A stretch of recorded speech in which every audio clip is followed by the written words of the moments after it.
Pantalla.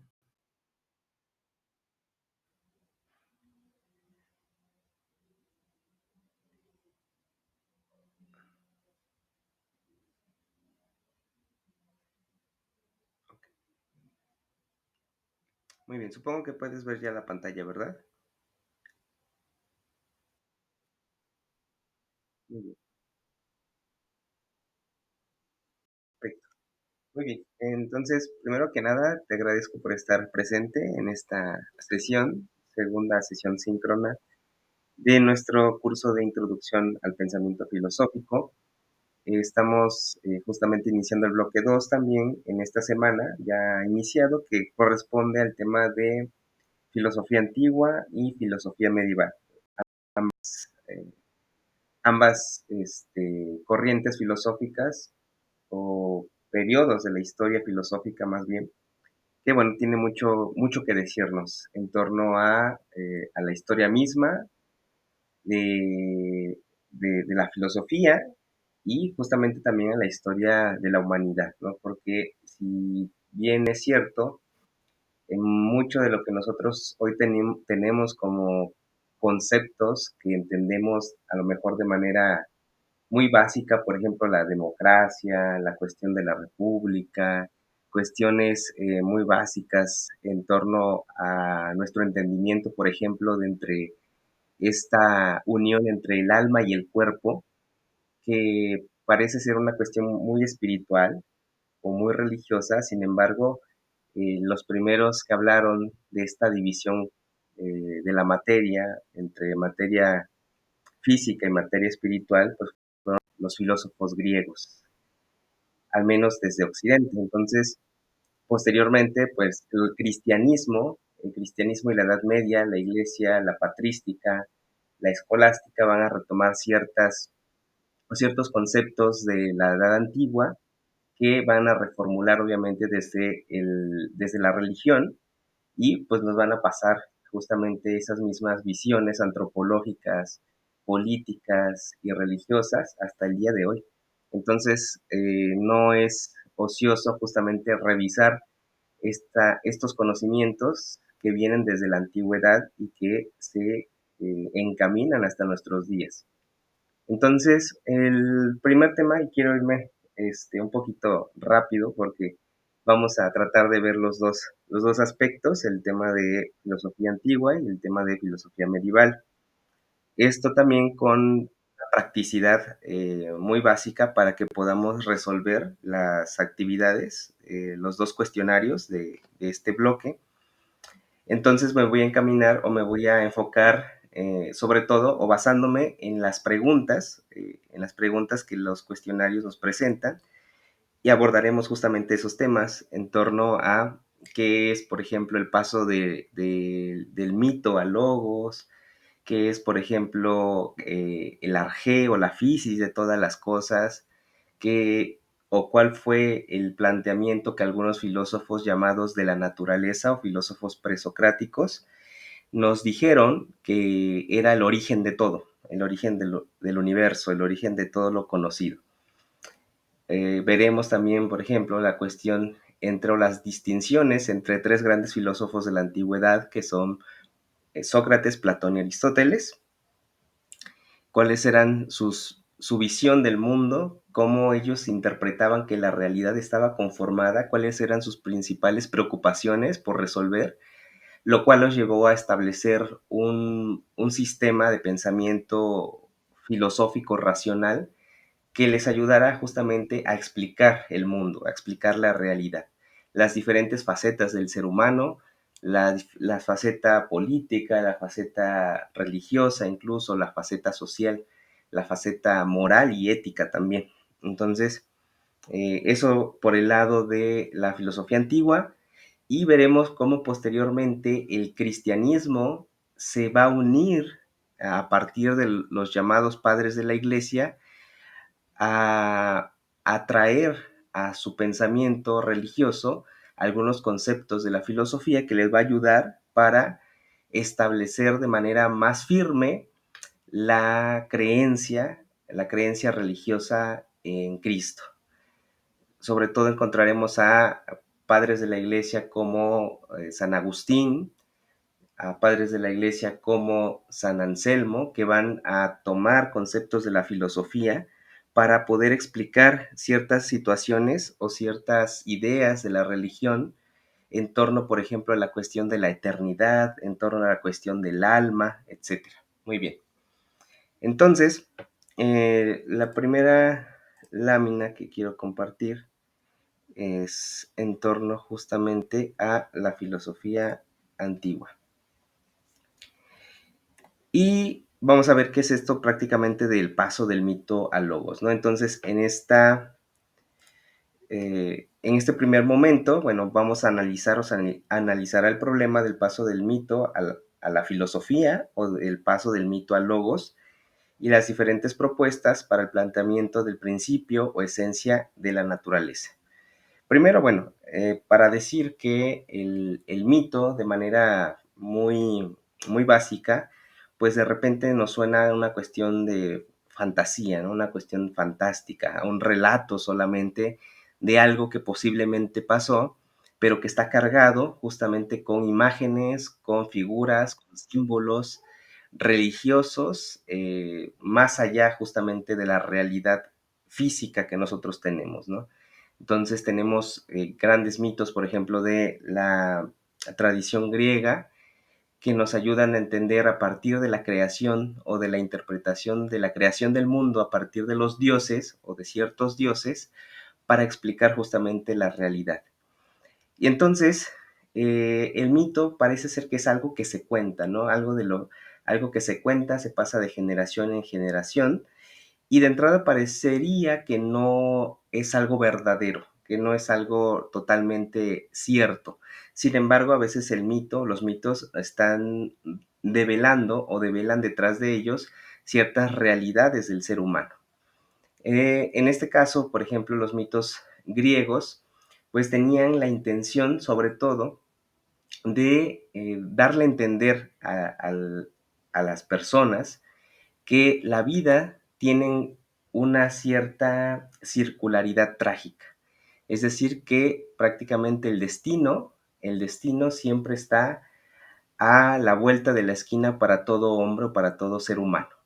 Entonces, por ejemplo, tenemos mitos como el mito de Edipo que trata de escapar justamente de su destino y al final el destino siempre termina alcanzándolo y termina justamente mostrándole que la existencia es una tragedia y siempre está por repetirse. Entonces, los mitos griegos sobre todo tenían esa función pedagógica de instruir a la gente, en este caso a la polis, para introducirlos justamente a la vida política, a la vida social, entendiendo sobre todo como su lugar en el mundo, ¿no?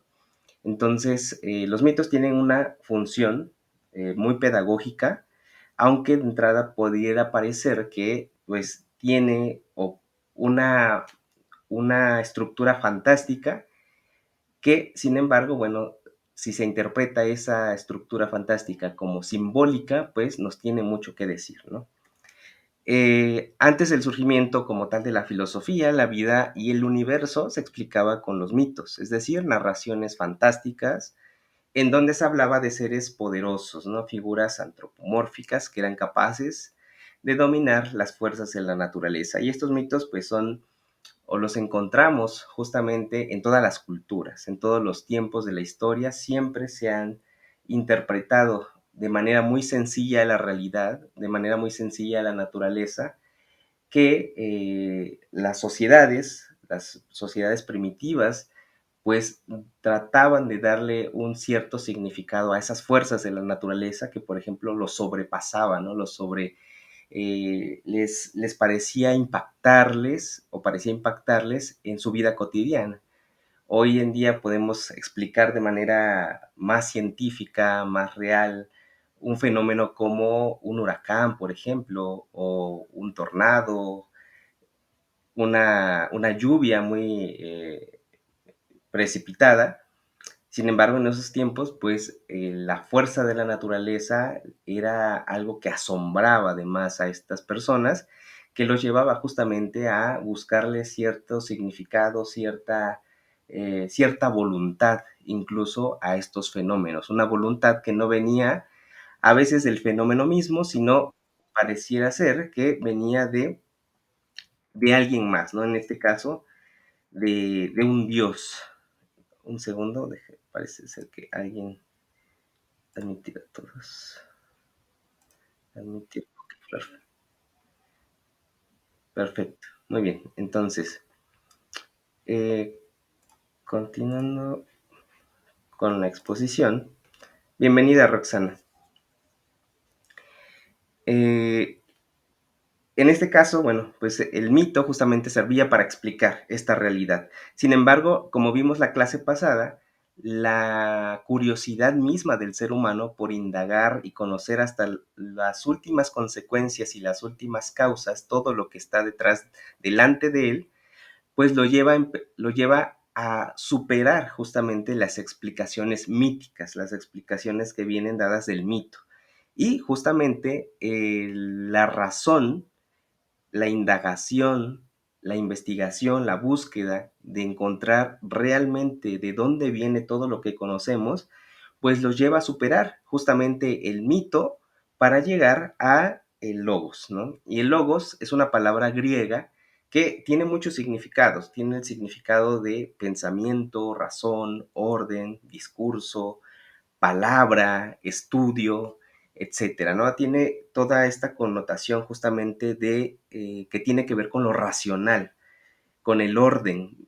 El mito, en una cierta forma, aunque parece ordenar cómo la naturaleza se ha construido a partir de la voluntad de los dioses, en este caso, el logos se da cuenta, o más bien aquellos que utilizan el logos, es decir, la razón en toda su totalidad, se dan cuenta que en esas explicaciones míticas pues hay desorden, hay huecos que no alcanzan a explicar realmente algunos fenómenos o algunas realidades que escapan más allá de lo que el mito podría explicar. En este caso, entonces, el logos o la forma de explicar la realidad a partir del logos, pues le empieza a insertar un cierto orden a esa realidad, a esta realidad como tal. Entonces, justamente el logos, que es esta razón, este discurso, este estudio, pues le empieza a dar un sentido más exacto a la realidad que conocemos, ¿no? Incluso aquí vamos a empezar a ver que posteriormente el cristianismo, por ejemplo, el cristianismo primitivo, sabemos que tiene su contacto con la cultura griega porque, bueno, primero de entrada los evangelios, como ustedes saben, los evangelios como tal están escritos en griego y mucha de la terminología en griego en la que están escritos los evangelios refieren a conceptos, por ejemplo, como el logos. De hecho, el Evangelio de San Juan, el primer versículo del Evangelio de San Juan, comienza con, en el principio era el logos, ¿no? Y utiliza como tal la palabra logos, una palabra totalmente griega con todo este significado de orden, razón, discurso, o también podríamos encontrarlo con en una traducción como en el principio era la palabra, ¿no? Pero esa palabra justamente refiere a esta noción del logos griego, que quiere decir, como les decía, orden, que quiere decir razón, que quiere decir discurso. Entonces, en ese sentido podemos saber que algunas partes del Evangelio, algunas estructuras, desde donde están construidas, pertenecen justamente o tuvieron ese encuentro con la cultura griega. El mismo San Pablo, pues era un ciudadano griego o tenía ese estudio del griego y muchas de sus cartas de San Pablo pues tienen esas estructuras racionales filosóficas de los griegos, ¿no? Después lo veremos un poco más adelante en la parte de la filosofía medieval. Bueno, entonces, sin embargo, la curiosidad del ser humano no tiene límites, las explicaciones míticas llegaron a ser insuficientes, por lo que hubo un momento en el que se dejaron de lado y se buscó comprender los fenómenos del mundo a través de la razón, ¿no? Este cambio o este paso justamente del mito al logos, y que responde a la primera pregunta de nuestro trabajo de filosofía antigua, pues tiene que ver con esto, ¿no? El paso del mito al logos es dejar atrás las explicaciones míticas para pasar a las explicaciones del mundo a partir de la razón, a partir de la racionalidad, ¿no? Ese es el famoso paso del mito al logos. En ese sentido, los primeros filósofos llamados filósofos de la naturaleza o filósofos presocráticos, que dieron ese primer paso de salir de las explicaciones míticas del mundo para pasar a las explicaciones racionales, trataron de identificar en el mundo, en el mundo que está delante de los ojos, cuál era el elemento que pudiera ser el elemento principal, es decir, la base o el origen de todo lo que existía, ¿no? Entonces, algunos de esos filósofos empezaron a observar justamente la naturaleza, empezaron a indagar, a investigar. Aquí ya se va viendo justamente ese ordenamiento, ese logos justamente, a partir de cómo ahora empiezan a ver la construcción del mundo. Y en ese sentido, por ejemplo, el primero de ellos, que es Tales de Mileto, pues se da cuenta que la mayoría de las cosas están construidas o tienen, al menos todas las cosas vivas, pues contienen agua.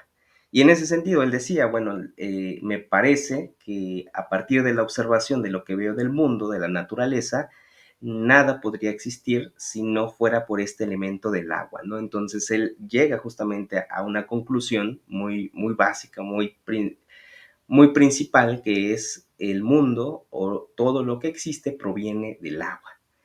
Y así, algunos de los otros filósofos que veremos ahorita llegan a un cierto elemento primordial que les ayuda a explicar justamente el mundo, su origen, y que ya no tiene que ver justamente con una explicación mítica, sino con una explicación natural, ¿no? Por eso se les llama filósofos de la naturaleza. Presocráticos porque son antes justamente del propio Sócrates, de quien hablaremos más adelante.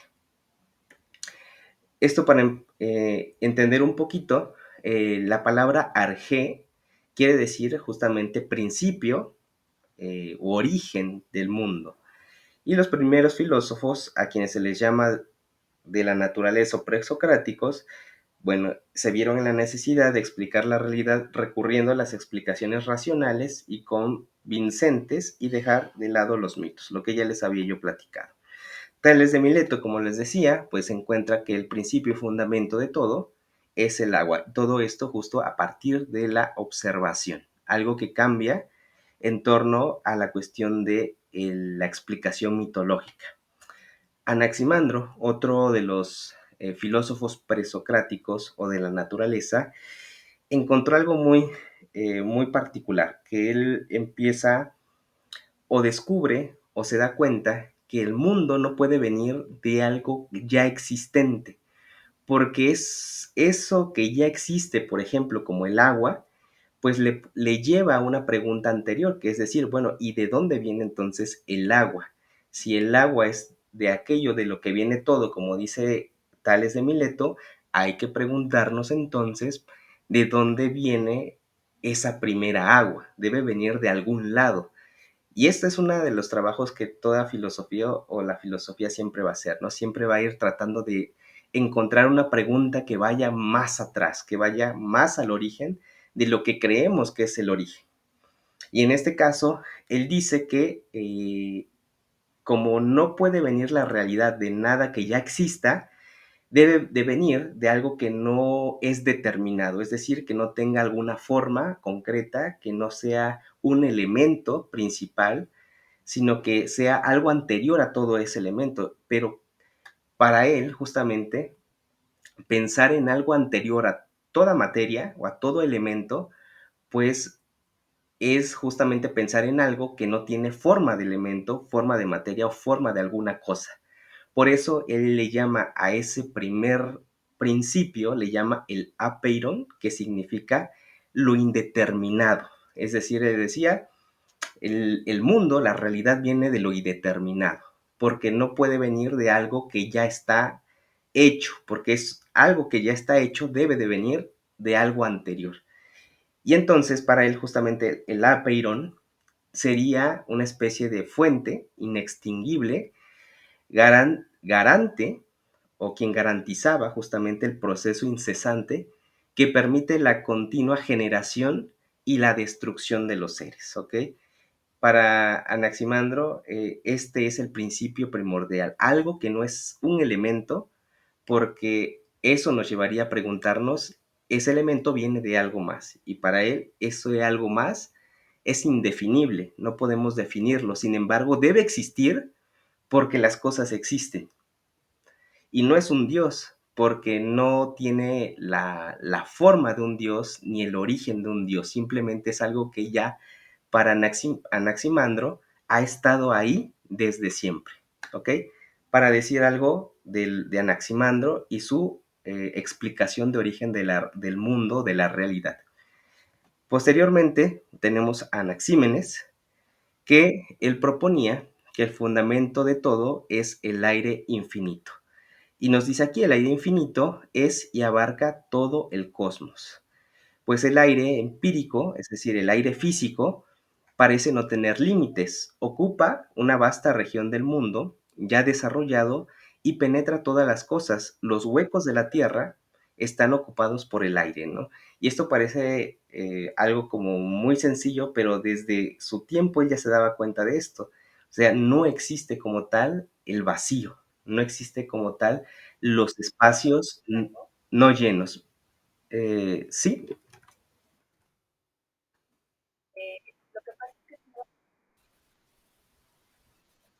sí.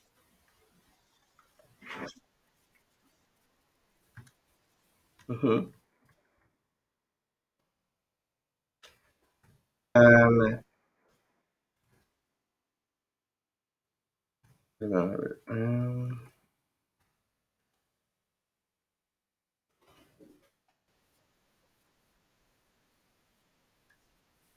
Ujú.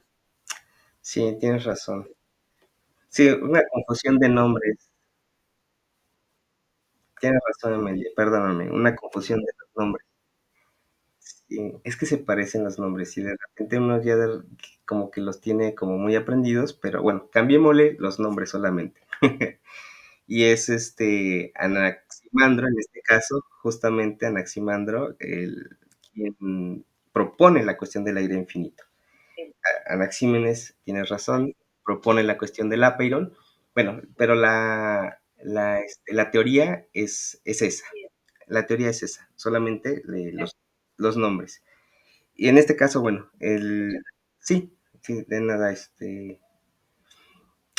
Anaximandro justamente propone esto y se daba cuenta de esto, ¿no? Que todo tenía todo estaba lleno de aire. No había espacio en el mundo, aunque parece que entre la computadora y yo no hay nada, ciertamente hay algo, ¿no? Y ese algo para Anaximandro, pues era el aire, y es un aire infinito, ¿no? Y entonces, si es el elemento que más abunda en todos lados, incluso en los espacios que parecen vacíos, pues entonces para él el aire justamente era ese elemento primordial de donde tendría que venir todo, ¿no? Y para él este es la fisis o el arjé de todas las cosas. Posteriormente encontraremos a Parménides, que ya empieza aquí a ponerse la cuestión un poquito más racional, más elevada en la cuestión del pensamiento, porque mientras para los otros filósofos el arjé podía ser identificable como un elemento de la naturaleza, para Parménides, al igual que, por ejemplo, que Anaxímenes, que utilizaba el apeiron, para Parménides, el origen o el principio de todo es el ser. Y esta cuestión de el ser, aunque ahorita, por ejemplo, nosotros si yo les digo, ¿qué es el ser? La respuesta es todo lo que es decir, esta computadora tiene ser porque existe, ¿no? Todo lo que existe tiene ser. Y entonces Parménides se da cuenta de eso. A ver, todo lo que está a mi alrededor existe. Y eso que lo hace existir haciendo una abstracción racional, para Parménides se llama ser. Es decir, entonces, todo lo que existe es porque tiene ser. Lo que quiere decir que el origen de todo como tal es el ser. Y esa cuestión de el ser para Parménides no es que se encuentre de manera determinada en todas las cosas, sino que para Parménides el ser debe de estar aparte de todas las cosas. Y promueve o promulga justamente esta idea racional de que debe haber un ser que le da el ser a todas las cosas que son. Puede parecer un trabalenguas, pero es una forma como de ir abstrayendo de lo físico para pasar a lo puramente racional. Y para Parménides, justamente esa abstracción de haber descubierto a partir incluso del lenguaje, porque el ser lo identificamos porque lo hablamos, porque podemos decir, este, este micrófono es un aparato que nos ayuda a maxificar la voz. Sin embargo, todo o en todo momento ocupamos justamente, aunque es en palabra, la palabra ser, eso nos hace justamente identificar que algo existe y que algo le da fundamento a eso que está delante de mí. Para Parménides, justamente ese algo que le da fundamento a lo que está delante es el ser, una idea abstracta que no tiene que ver con un elemento, sino como una cuestión como el apeiron, es decir, una cuestión anterior a toda materia.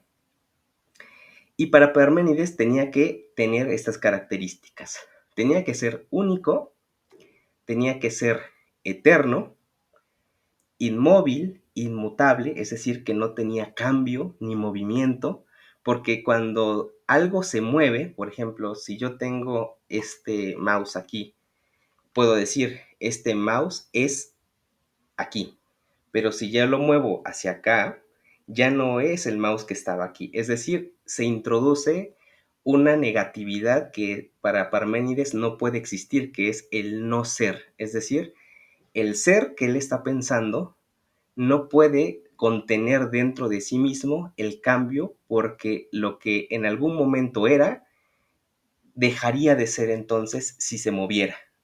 Por lo tanto, el ser no puede moverse, debe de ser inmóvil, no puede cambiar, debe permanecer siempre siendo el ser.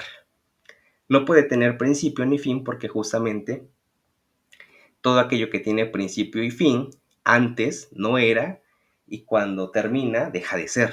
Entonces, no puede tener principio ni fin, y el ser debe de ser igual a pensar. Es decir, todo lo que nosotros pensemos, todo eso es ser, todo tiene existencia.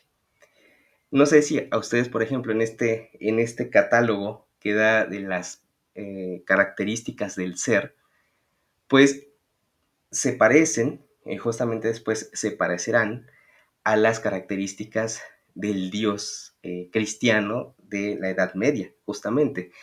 Único, eterno, inmutable, sin principio ni fin, y es todo aquello que podemos pensar. Dios está en todos lados, en ese sentido, ¿no? Dios está en todos lados, por lo tanto, en todos lados está Dios, ¿no? El ser es todo aquello que podamos pensar, ¿no? Justamente a esto me refería y nos referiremos cuando pasemos a la cuestión de la Edad Media, la patrística, que los conceptos de los filósofos le ayudaron a los primeros cristianos, a los primeros padres de la iglesia, a encontrar justamente ese sustento racional con el que trataban de luchar, porque a su alrededor tenían el ataque de diferentes sectas que trataban de desprestigiar el cristianismo justamente porque al principio cuando nace lo consideraban como tal una secta del judaísmo, ¿no? Entonces, lo que ellos buscan o buscaron justamente es empezar a encontrar esos elementos racionales que la filosofía les podía dar para poderle dar el sustento racional a una religión que era atacada por todos lados, ¿no? Y perseguida por todos lados. Posteriormente, Heráclito, de quien, por ejemplo, podemos decir que es uno de los primeros que acuñan la palabra logos, él se da cuenta que el ser, al contrario que Parménides, el ser más que permanecer y no cambiar, el origen de todo era justamente el movimiento. Para Heráclito, el movimiento justamente le daba este sustento a la realidad, porque a través de la observación, Heráclito era un poco más de la observación más que de la abstracción racional. En ese caso, Heráclito decía, a ver, lo que yo veo, más que las cosas se queden quietas, es que las cosas se mueven, las cosas cambian constantemente. Entonces, más bien, el origen de todo es el movimiento, es el cambio, es el dinamismo del universo, el dinamismo de la naturaleza, lo que permite que todas las cosas sean. Entonces, el principio de todo, más que la quietud del ser, más bien es el movimiento del logos. Y el logos, justamente para Heráclito, es un logos que se encuentra en el origen de todo, pero que justamente activa el dinamismo de la realidad. Y la realidad no es estática, dice Heráclito, la realidad se mueve en todo momento. Y lo que yo puedo identificar que para que haya vida, para que haya existencia, es que debe haber movimiento indudablemente. Ese es para Heráclito el origen de todo, el movimiento, y lo identifica, por ejemplo, con el elemento del fuego, porque el fuego para Heráclito, a través de la observación justamente, es algo que no está estático, es algo que está justamente siempre en movimiento, y en el fuego podríamos decirlo que en el calor todo tiene su origen también, en el calor mismo.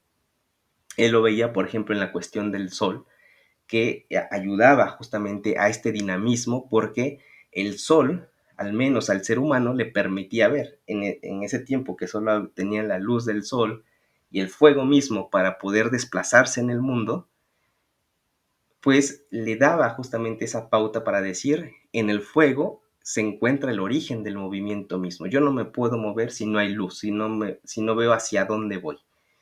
En el mismo fuego, pues podía ver cómo las cosas se consumían o tenían su término. Entonces, el fuego para Heráclito tiene ese principio del movimiento que se traslada o se traduce justamente en el movimiento de la realidad.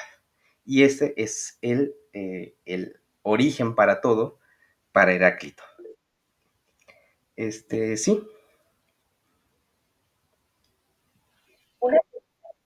Sí,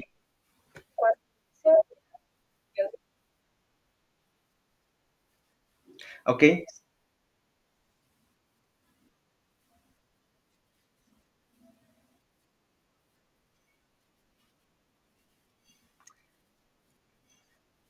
sí, claro, claro que sí.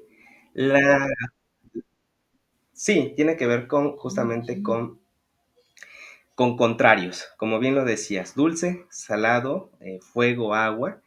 Eso nos da o nos da pauta justamente de darnos cuenta de que todo tiene un dinamismo, que no todo es estático, sino que tiene esa lucha de contrarios que permite que la realidad se mueva, que vaya caminando. Incluso, bueno, mucho más adelante, muchos años más adelante, un filósofo llamado Hegel utilizará justamente esta idea de la dialéctica para explicar el curso de la historia. Y Hegel decía que la historia justamente es una lucha de contrarios en donde un momento histórico debe de encontrar otro momento que se sobreponga y en algún momento encuentren una síntesis, es decir, se equilibre, la historia se equilibra, pero ese equilibrio no es estático.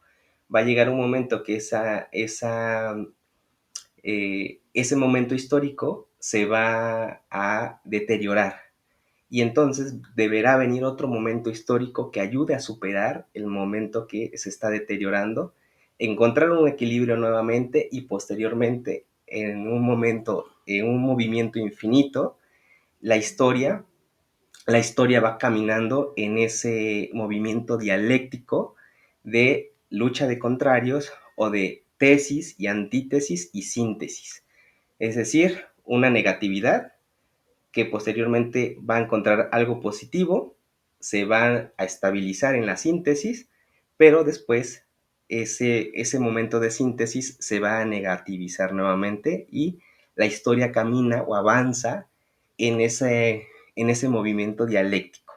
Sin embargo, por ejemplo, para Hegel, la historia debería de culminar o tener un fin que estabilizaría justamente todo el devenir dialéctico de la historia.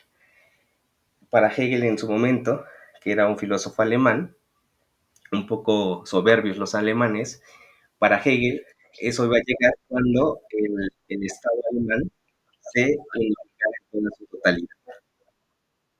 Sí, alguien entró a clase o alguien que está participando, se escucha un micrófono abierto.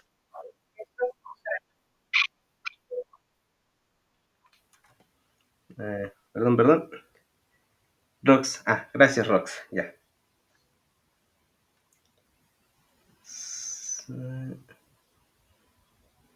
Creo que salió. Ok, bueno, continuamos. Posteriormente, después de los filósofos presocráticos, para ver, este, ok, voy un poquito más rápido. Después, para los filósofos presocráticos, o después de ellos, vendrán tres grandes filósofos de la antigüedad que van a justamente a sintetizar, a tomar lo que ya los filósofos de la naturaleza venían trabajando y lo van a exponer o a desarrollar en el momento histórico que les toca vivir a ellos. ¿Sí puedo entrar? Ok. Lo van a sintetizar en el momento histórico que les toca vivir a ellos. Para cuando ya vive Sócrates, el mundo ateniense, Grecia como tal, ya era una ciudad unificada, ya era una polis fuerte, una ciudad fuerte, políticamente, con un ejército grande, y entonces los problemas justamente de la sociedad necesitan ser pensados a partir de lo que estos filósofos consideran es importante para unificar a la sociedad, para darles un sentido de vida y para llevarlos justamente hacia un futuro cierto, ¿no? Entonces, en este caso, Sócrates nace justamente como personaje fuerte en una ciudad que de repente él descubría que estaba en una cierta decadencia. Y estaba en una cierta decadencia porque el máximo ser o la máxima expresión de un ciudadano ateniense era aquel que podía hacer política, era aquel que podía tener opinión pública, que podía unirse justamente a las decisiones de la ciudad, y no todos podían hacerlo. Primeramente, para hacerlo tenían que ser hombres, primero, no, una mujer no podía, incluso una mujer en la Grecia antigua no era ciudadana, solamente los hombres eran ciudadanos. Los niños tampoco eran ciudadanos, y los esclavos mucho menos. Entonces, solamente el hombre, el varón, era aquel que era considerado ciudadano y que era considerado apto para ejercer justamente la política. Sin embargo, para ejercer la política surgen ciertos personajes que le ayudan o les van a ayudar a los políticos a ser buenos políticos. Y para hacer buena política tenían que ser buenos oradores. retóricos. Y para hacerlo, no tenían que decir la verdad, sino solamente convencer a los demás. Entonces surgen unos personajes que se llaman los sofistas, y los sofistas eran personas instruidas, maestros, que les ayudaban a los políticos a decir las cosas que, aunque no hubiera verdad en ello, pudieran convencer a los demás. Algo que pues hoy se sigue manteniendo en toda la demagogia política que podemos encontrar a nuestro alrededor. En ese sentido, Sócrates pues lo que busca justamente es empezar a combatir esta falsa postura y noción de la verdad, ¿no? Porque los sofistas decían que la verdad era relativa, es decir, que todo dependía del cristal con que se mirara ciertas verdades. Y las verdades eran cambiantes, podían cambiar de un día para otro y no mantenerse siendo como tal una verdad duradera, una verdad eh, eterna, porque la verdad para Sócrates, por ejemplo, tenía que ser o mantener ese sustento de eternidad, ¿no? Una verdad debe de ser, para que sea verdad, decía Sócrates, tiene que ser verdad ayer, hoy y siempre, ¿ok? En ese sentido, los sofistas decían, no, una verdad puede ser verdad mañana, verdad, falsedad hoy, y puede ser verdad o falsedad para el otro día, dependiendo cómo utilicemos esa noción de verdad o ese criterio de verdad. Entonces, Sócrates trata de buscar y empezar a indagar a través del pensamiento cómo podemos llegar o cómo el ser humano puede llegar a la verdad. Y para poder llegar a la verdad, Sócrates dice que primero hay que conocerse uno mismo. Por eso Sócrates va a darle le va a dar mucha importancia al conocimiento, ¿ok? El conocimiento es lo primordial, porque el conocimiento nos puede llevar justamente a la verdad. Y la verdad, para Sócrates, estaba dentro de uno mismo. Por eso Sócrates siempre va a mantener esta frase o esta ideología de conócete a ti mismo. ¿Por qué? Porque si te conoces a ti mismo, vas a descubrir que la verdad está dentro de ti. Por eso él desarrolla un método que se le conoce como la mayéutica socrática. Y la mayéutica socrática no era otra cosa que llegar con una persona y comenzarle a hacer preguntas. Preguntarle, oye, ¿tú crees que la verdad tiene que ser duradera? Y ya si la persona decía no, porque puede cambiar de un día para otro.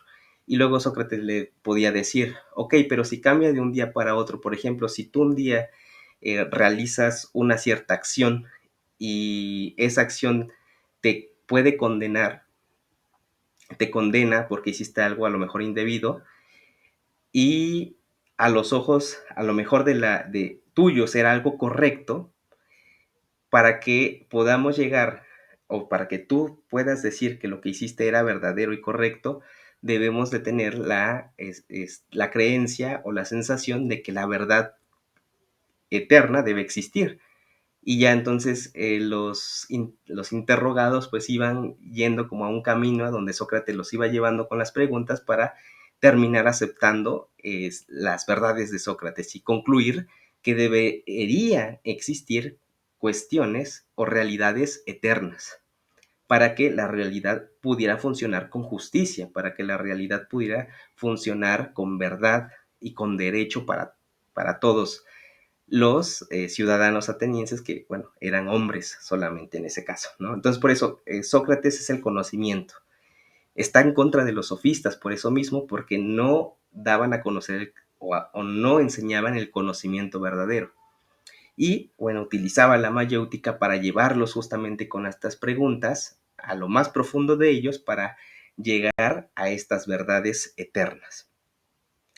Y para Sócrates justamente la muerte o la filosofía, perdón, para él era entendida como una preparación para la muerte, porque justamente ya en Sócrates empieza a ver esta noción de que el ser humano es la división del cuerpo y el alma es lo verdadero.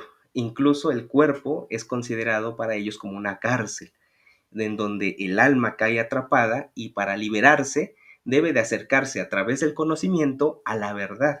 Y cuando se acerque totalmente a la verdad, el alma se va a liberar y va a ir a contemplar esa verdad en un mundo más allá. Algo muy parecido a la cuestión de la religión. Esto lo va a maxificar todavía más Platón, Platón que es discípulo de Sócrates justamente, y lo va a maxificar a través de la teoría de las ideas, ¿ok?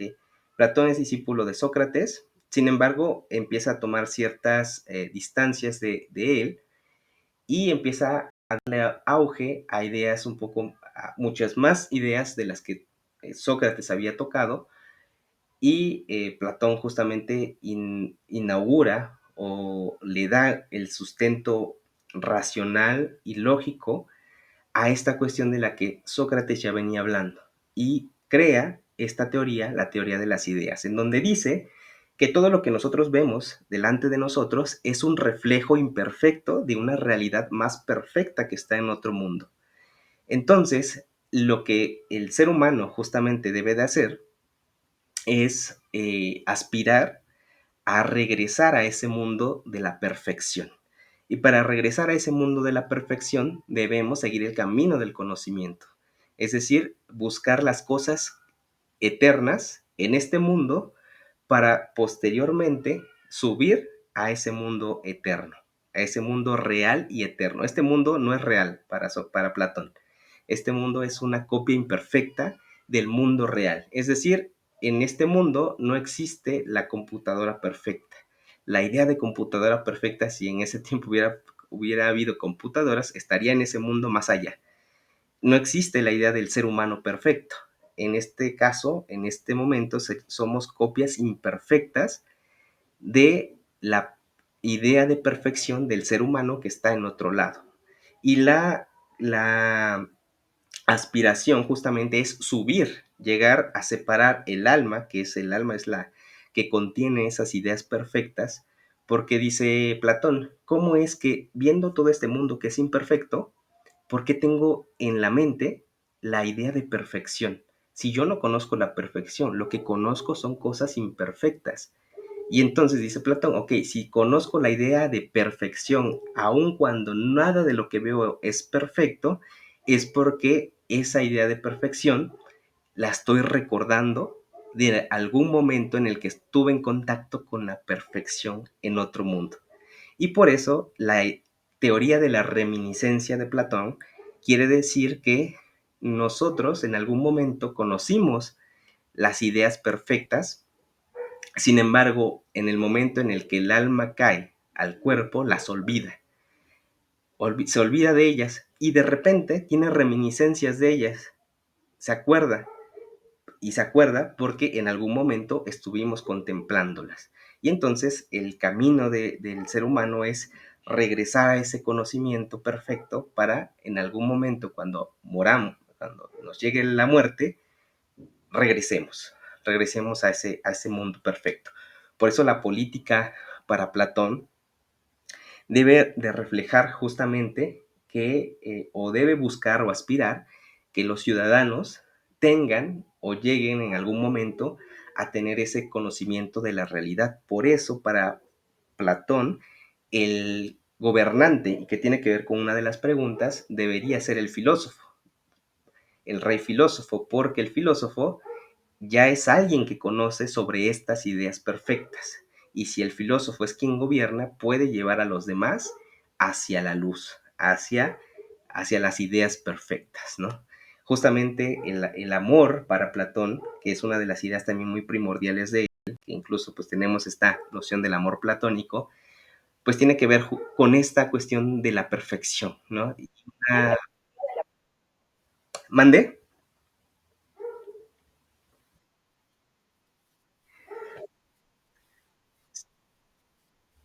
Sí, la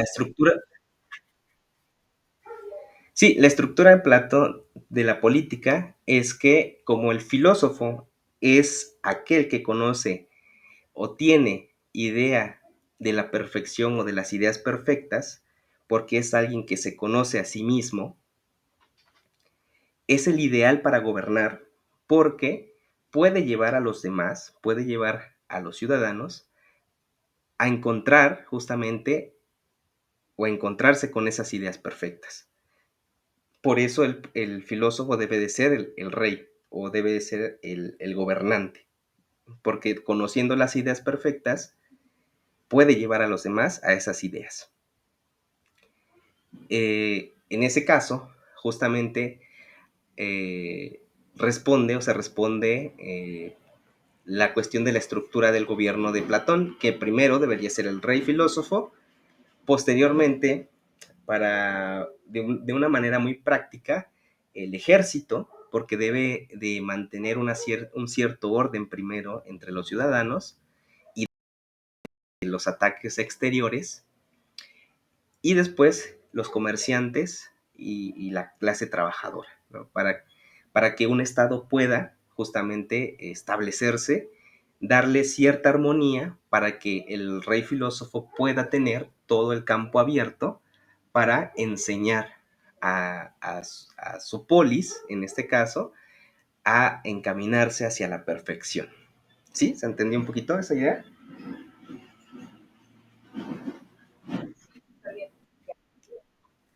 Ok, muy bien. Este, sí, y en ese caso, por ejemplo, la cuestión del amor, para Platón también va en esa gradualidad, porque para Platón primero encontramos que hay niveles en el amor, ¿no? Hay un nivel que se da a nivel de la carne, a un nivel de las pasiones, que es justamente el amor erótico, el amor del eros, ¿no? El amor del eros, el amor erótico, que, que solamente se queda a nivel de la corporalidad, ¿no? A nivel de la pasión, a nivel de la concupiscencia, ¿no?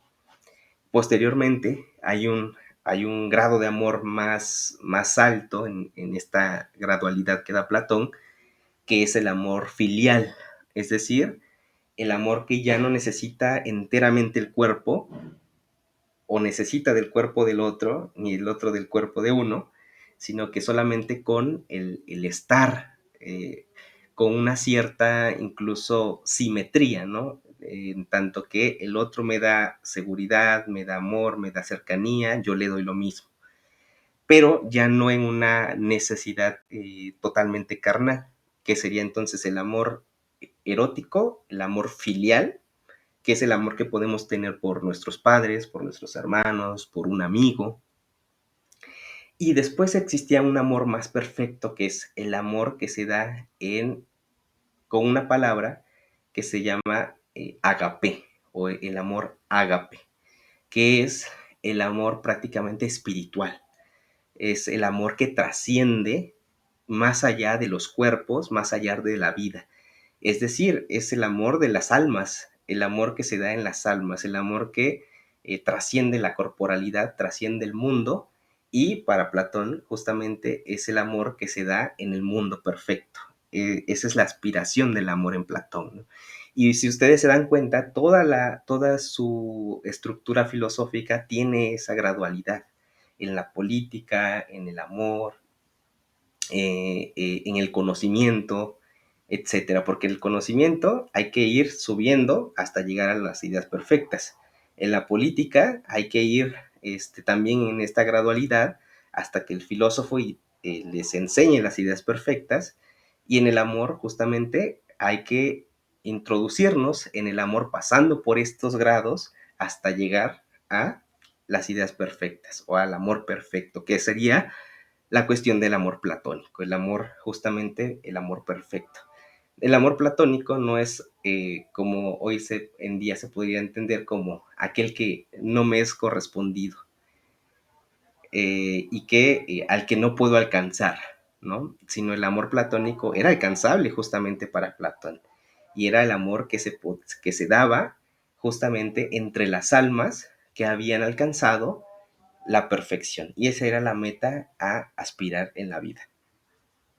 Esto con Platón, ¿ok? Y luego, bueno, con Platón, justamente él tiene un mito por ahí que también nos pedía el trabajo, que es el mito de la caverna, y ya vamos cerrando unos 10 minutitos más y cerramos, ¿de acuerdo? También para introducirnos rápido a la cuestión de la patrística. Pero el mito de la caverna, para Platón, explicaba justamente toda su teoría filosófica.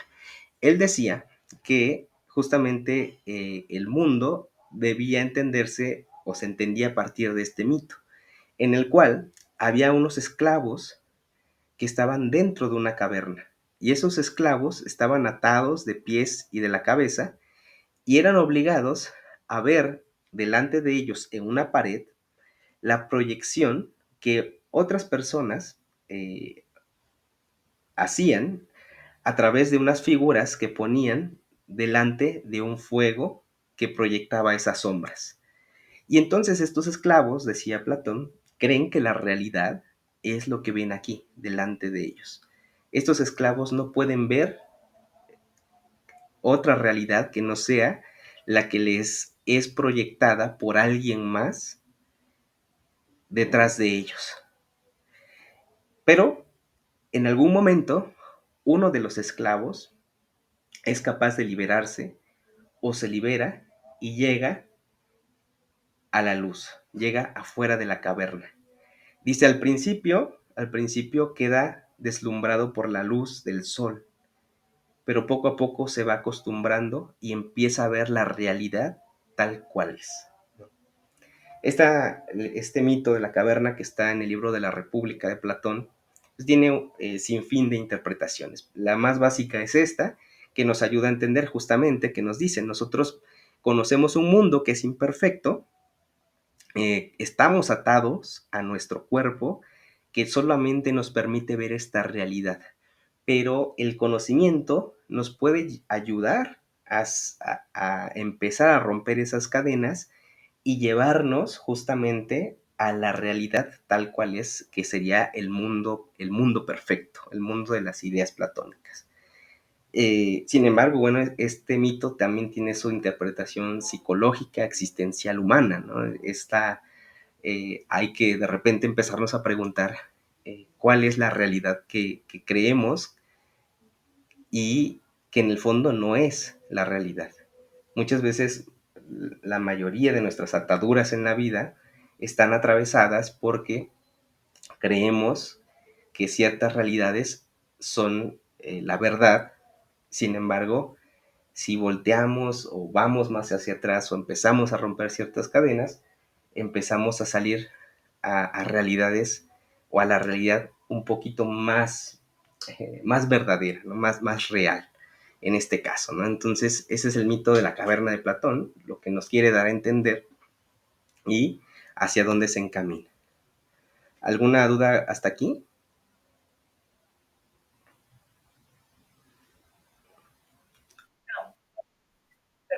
Muy bien, gracias. Aristóteles, finalmente, con la cuestión de Aristóteles, discípulo de Platón, a su vez, que busca superar a su maestro o busca superar a Platón mismo. Sobre todo porque Aristóteles no está tan convencido de la teoría de las ideas, porque para él justamente que es un poco más científico, que es un poco más de la observación, llega a decir, a ver, no me convence que haya un mundo más perfecto que este. Para mí este mundo es perfecto y sobre todo es perfectible, puede tender hacia la perfección. De estar en un estado, puede pasar a otro, mejor, ¿no? Y lo vemos todo el tiempo. Aristóteles es más amigo de Heráclito, en este caso, y Platón es más amigo de Parménides, del ser que no se mueve. Y Aristóteles es más de la idea del ser que se mueve, del ser que está en movimiento. La realidad se mueve para Heráclito, para Aristóteles. Sin embargo, en algún momento veremos que, aunque todo se mueve para él, debe haber algo que no se mueva, que él lo va a llamar el primer motor inmóvil o el dios de Aristóteles. Pero bueno, para llegar a eso, rápidamente, Aristóteles dice, no hay un mundo de las ideas perfectas y este mundo reflejo de aquel mundo, sino lo que hay o más bien, esa idea perfecta no está en otro mundo, sino está en las cosas mismas. Es decir, las cosas están compuestas de materia y de forma. La materia es lo que vemos de las cosas y la forma es como su esencia de las cosas. En vez de decir idea perfecta, Aristóteles dice esencia, y esa esencia que contiene la perfección de la cosa le ayuda a la cosa misma a llegar en algún momento a esa perfección en este mundo, no en otro. Es aquí donde podemos hacer que las cosas sean perfectas, ¿ok? Entonces, por ejemplo, el ser humano, dice Aristóteles, no es perfecto, pero es perfectible. Y en diferentes aspectos y momentos, ¿no? Sin entender que la idea de perfección sea esta idea estática que no cambia, porque justamente lo que hace perfecto, en este caso al ser humano, es su tendencia a cambiar, a poder cambiar aquello que es en algún momento.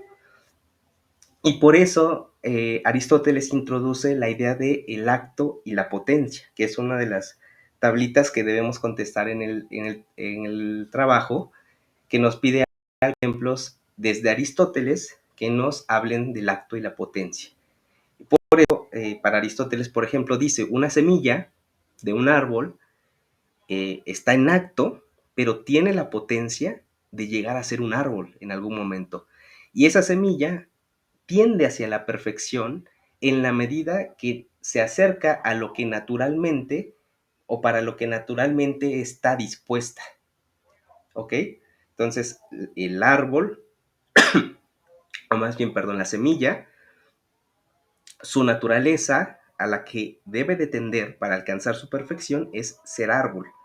Entonces, aunque veo la semilla en acto en este momento, en esa semilla está contenida su potencial perfección. ¿Ok? Eso para las cosas materiales, pero para el ser humano, ¿cuál es la búsqueda o aquello a lo que el ser humano aspira en, eh, eh, para saberse perfecto? Y para Aristóteles es la felicidad, ¿ok? Para Aristóteles, el ser humano naturalmente hacia donde tiende para perfeccionarse en sí mismo es alcanzar la felicidad, ¿no? Entonces, en un momento, Aristóteles pues hace esta secuencia, ¿no? Un niño tiene la potencia de ser un hombre. Y un hombre, o un adulto, pues tiene la potencia de ser anciano, pero en ese camino, su búsqueda más profunda de perfección es alcanzar la felicidad. Y una felicidad que para Aristóteles no es en otro mundo, es una felicidad que se encuentra en este. Y hacia allá es a donde debemos encaminarnos. Y toda su política, toda su ética de Aristóteles, toda su epistemología, todas las cuestiones del conocimiento, nos deben llevar en algún momento a encontrar esa felicidad. Ese es el fin último por el cual Aristóteles piensa que hacia dónde el ser humano mismo debe de tender. ¿Ok? Y esto hasta acá con la filosofía antigua. Un vuelo de pájaro rápidamente con la filosofía medieval, y son nada más como 8 chiquitas cuartillas, diapositivas. Primero, para entender justamente, recordemos que cuando Cristo muere en la cruz, pues deja un mandato, ¿no? Que es lleva el evangelio por todo el mundo, ¿no? Entonces los discípulos, los apóstoles, justamente, que salen de esta parte de aquí de Israel, Jerusalén, toda esta parte del Mediterráneo, aquí está el mar Mediterráneo, empiezan a llevar el evangelio primero entre ellos mismos, entre los mismos judíos, quienes junto con los sumos sacerdotes, la casta política, la casta religiosa, consideraba justamente una secta al cristianismo naciente, ¿no? Y empiezan a perseguirlos. Recordemos que incluso Pablo de Tarso, San Pablo posteriormente, se va a convertir en un perseguidor de los cristianos, ¿no? Esa persecución hace que empiecen a moverse o a desplazarse hacia el mundo conocido, al menos para ellos, en la zona del Mediterráneo, que los va a llevar innegablemente a tener contacto con lo que quedaba para ese momento del mundo griego, ¿ok? Del mundo de la intelectualidad griega. Es por eso que el cristianismo encuentra o se da un encuentro de sincretismo entre el mundo griego y las ideas o la religión cristiana, y que va a ser el caldo de cultivo, por ahí dicen así, el caldo de cultivo que va a permitir que las ideas del cristianismo se expandan por todo el mundo. ¿Okay? Sin el encuentro con Grecia, sin el encuentro con los griegos, la religión cristiana se hubiera quedado en los límites de donde hasta donde el pensar judío hubiera alcanzado. Pero es gracias al encuentro con Grecia, con los pensadores o con las ideas griegas filosóficas, que las ideas del cristianismo comienzan a tener sentido para aquellos que no eran judíos y que no entendían las escrituras y todo esto que como judíos, algunos de ellos entendían el culmen y a Cristo como Mesías, a Jesús como el Mesías, porque en él se cumplían escrituras que para ellos tenía sentido, pero para un griego que no conocía el judaísmo, que tenía una religión pagana, que tenía una religión que le rendía culto a Zeus, que le rendía culto a otros dioses, pues no hubiera entendido si aquellos primeros cristianos que se atrevieron a tomar ideas filosóficas de Grecia para poder explicarles a ellos lo que querían, lo que podían entender a partir de su propia cultura, el cristianismo no se hubiera expandido. Y Pablo, San Pablo, o Pablo de Tarso, San Pablo, tiene aquí un papel muy fundamental porque él es el que lleva justamente el evangelio posteriormente a esta zona. Incluso en los Hechos de los Apóstoles, nosotros encontramos un pasaje en donde Pablo llega a Atenas y llega al Areópago, a donde se reunían los más altos intelectuales filósofos a debatir. Y Pablo llega ahí, en medio de ellos, y dice, ¿qué les digo? ¿Cómo les predico el Evangelio? ¿Cómo les hablo de Jesús? Y se acordó que todos los griegos, aunque tenían sus dioses, eh, su panteón de dioses, tenían un espacio dedicado al Dios desconocido. Y entonces Pablo dijo, aquí me agarro, ese Dios desconocido al que ustedes han llegado a través de la razón, se los vengo a presentar, es Cristo, ¿no? Y ahí, por ahí entra Pablo para empezarles a predicar, a evangelizar. Y algunos empiezan a convencer, otros le dan la espalda, se van, pero ahí comienza justamente, ahí comienza esa expansión que posteriormente va a explotar en en el tiempo de la patrística, donde estos padres de la iglesia empiezan a tomar ya de una manera más sustanciosa los conceptos de los griegos para unirlos a su doctrina cristiana. Y entonces, aquí nos dice, bueno, los primeros padres de la iglesia aparecen, sus características eran que buscaban la ortodoxia en la doctrina del cristianismo, es decir, el sustento racional que sostuviera la doctrina, al mismo tiempo buscaban la santidad de vida y el reconocimiento y aprobación por parte, o el reconocimiento más que nada de la iglesia cristiana ante los ojos del mundo. Esto era lo que los padres de la iglesia tenían como característica y buscaban al mismo tiempo, ¿sí?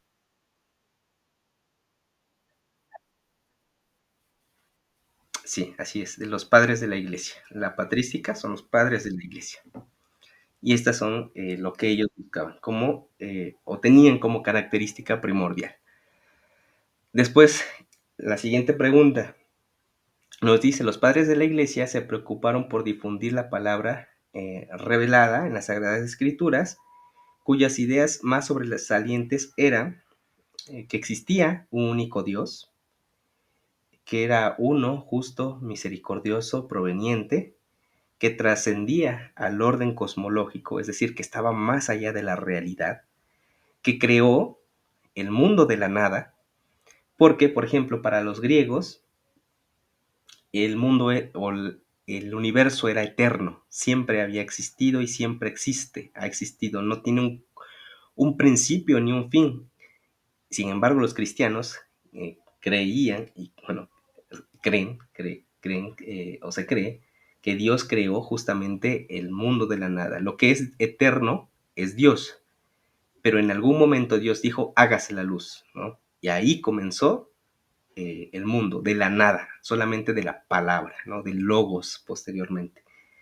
Que el hombre, bueno, tiene un principio de vida incorpóreo, es decir, que es cuerpo y alma, y estos ayudan bastante de los griegos, de Platón sobre todo, para explicar cómo el hombre es un compuesto de un alma y un cuerpo, que esa alma es inmortal, pero que al mismo tiempo el hombre es libre, ¿no?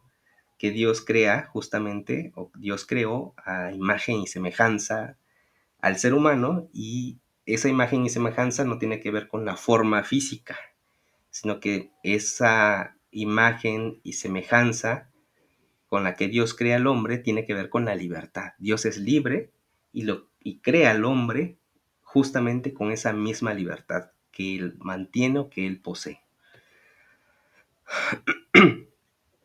Por eso, para estas ideas, o para sostener justamente estas ideas, nació la patrística o la filosofía patrística, y bueno, que en este caso, para estos padres de la iglesia, la filosofía se convierte justamente por ello en la sierva de la teología.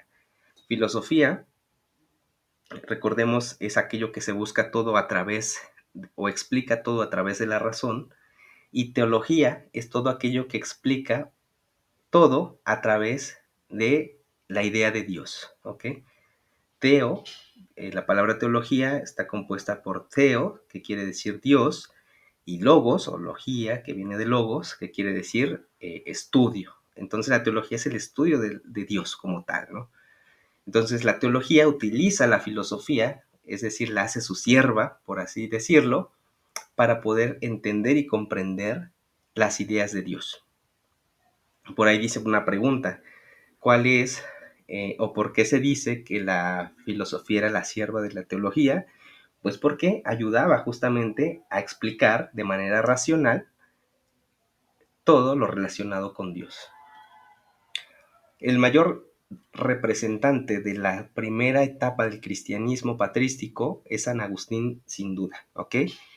San Agustín, justamente, por ahí les recomiendo mucho, lo pueden tener incluso como libro espiritual, que son las Confesiones de San Agustín, que en filosofía, por ejemplo, lo utilizamos para analizar sus ideas filosóficas, pero es utilizado incluso para reflexión personal, ¿no? Porque ahí San Agustín se confiesa realmente toda su vida y todos sus pecados y todo lo que él concibe que es Dios y cómo él encontró a Dios, ¿no? Porque él inició siendo pagano, estando por muchas religiones, hasta que un día se convierte al cristianismo y empieza justamente a defenderlo, a escribir en favor de y a sustentar de manera racional más equilibrada y fuerte las bases del cristianismo, que incluso hasta el día de hoy no podemos entender la religión cristiana como la entendemos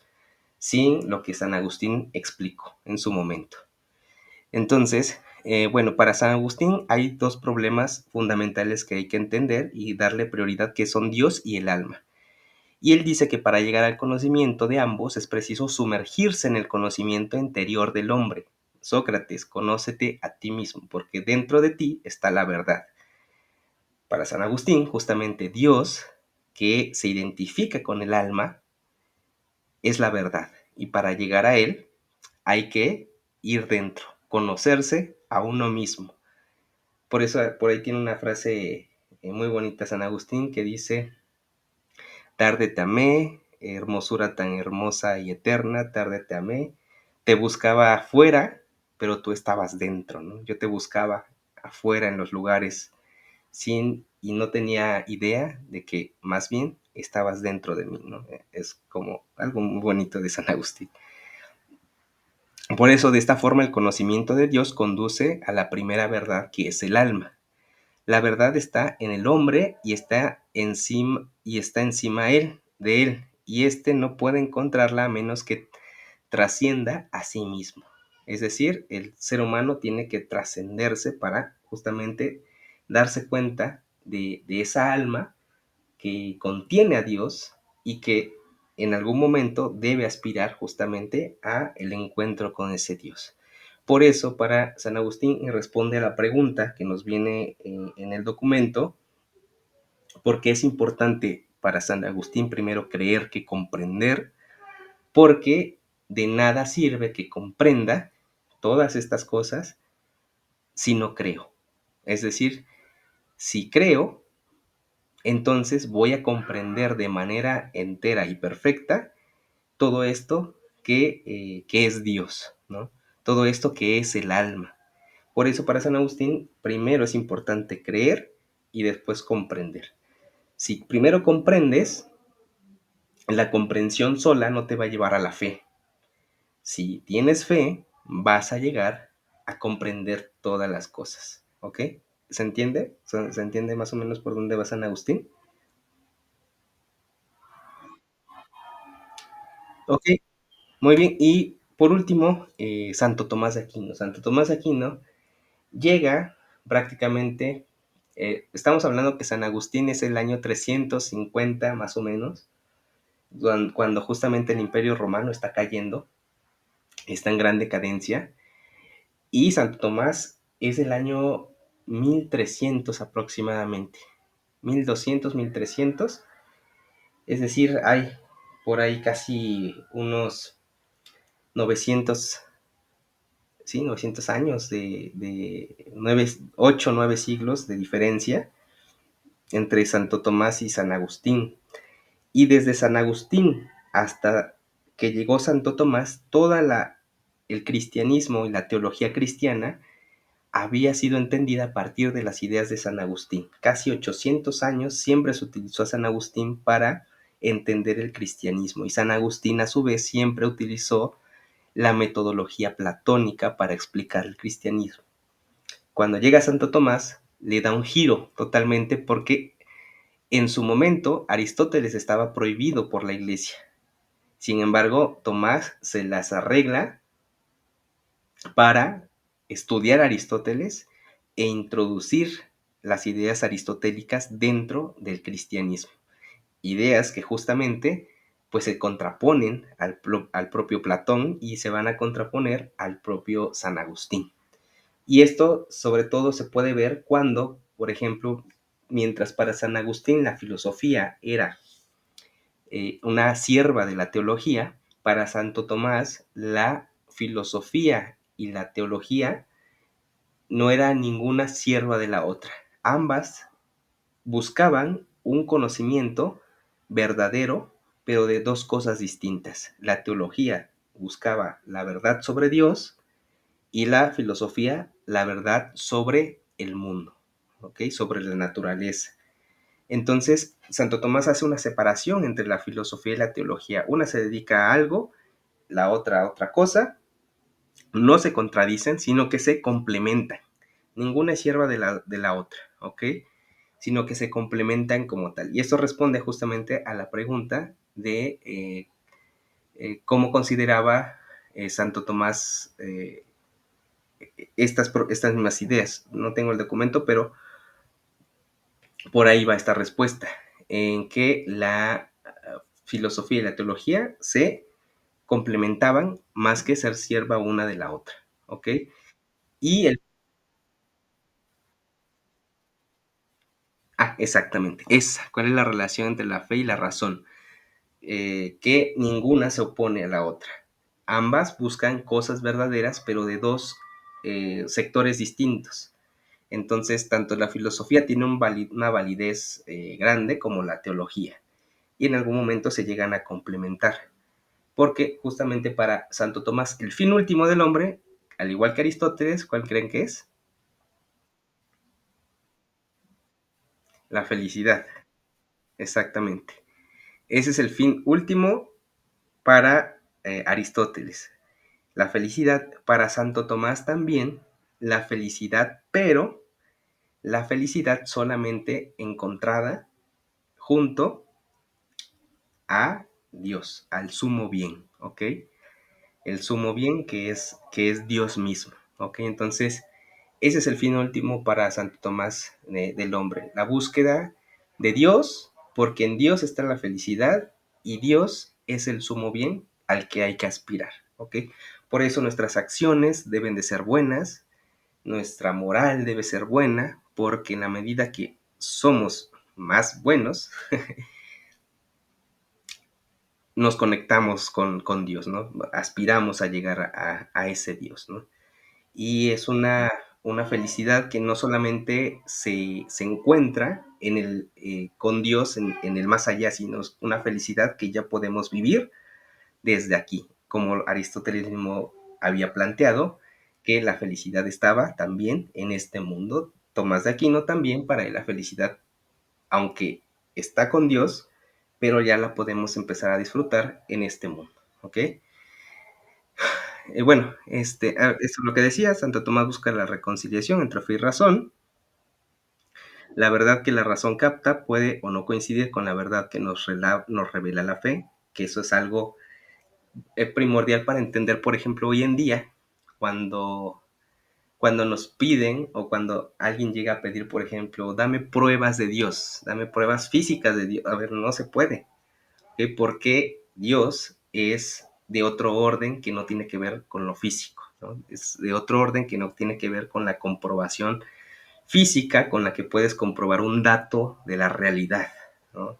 Tiene que ver con cuestiones más de moralidad, ética, comportamiento, creencia, fe, que no es comprobable, pero que tiene cierto sustento a partir de nuestro modo de vida o del modo de vida de alguien que cree, que tiene fe, lo demuestra a través de transmitir justamente esa fe con su propia vida, ¿no? En ese sentido. Y ya, ¿ok? Entonces, pues ese sería justamente este apartado de la filosofía antigua y medieval. Una disculpa porque me extendí, pero espero también les haya servido para justamente contestar sus actividades, ¿ok? Y ya.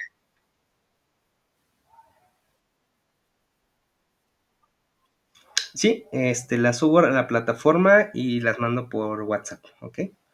Para que las tengan y se puedan apoyar de ellas para guiarse en su trabajo, ¿de acuerdo? Sí,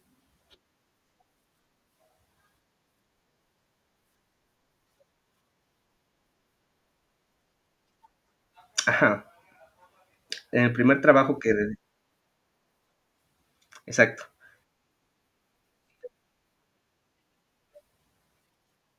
Ujú. Sí, solo filosofía antigua y en el otro filosofía medieval.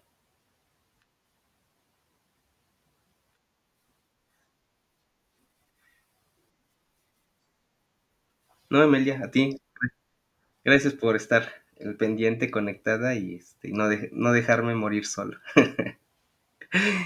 Está bien, te agradezco. Descansa. Ok, y la próxima semana nos encontramos. Sí. Adiós. Hasta luego.